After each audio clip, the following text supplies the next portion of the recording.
వేడి వేడి mushrooms fried rice చేసేసుకుందాం వచ్చేయండి. ఇది లంచ్ బాక్స్లో కూడా చాలా బాగుంటుంది. Hi everyone, good evening. And దీనికైతే ఫస్ట్ రైస్ బాయిల్ చేసేసి పక్కన పెట్టుకుందాం. ప్యాన్ పెట్టుకొని ప్యాన్లో ఆయిల్ వేసుకొని ఒక చిన్న ఆనియన్, ఒక గ్రీన్ చిల్లీ వేసి వేగనిద్దాము.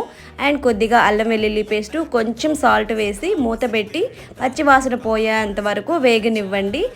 ఇది వేగిపోయిన తర్వాత కరివేపాకు, క్యాప్సికము, కొద్దిగా పసుపు వేసి అది కూడా కొంచెం మిక్స్ చేయండి.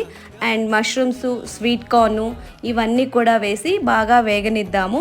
తర్వాత కొంచెం ధనియాల పౌడరు, కొద్దిగా గరం మసాలా, కొంచెం వాటర్ వేసి మూత పెట్టేసి ఇదంతా కూడా బాగా ఉడికి దగ్గర అయిన తర్వాత బాయిల్ చేసి పెట్టుకున్న రైస్ వేసి బాగా కలిపేసి 2 టేబుల్ స్పూన్ బటర్, కొద్దిగా పెప్పర్ పౌడర్, కొంచెం కొత్తిమీర చల్లి 1 మినిట్ మూత పెట్టేస్తే mushrooms fried rice ready. And thank you. God bless you all.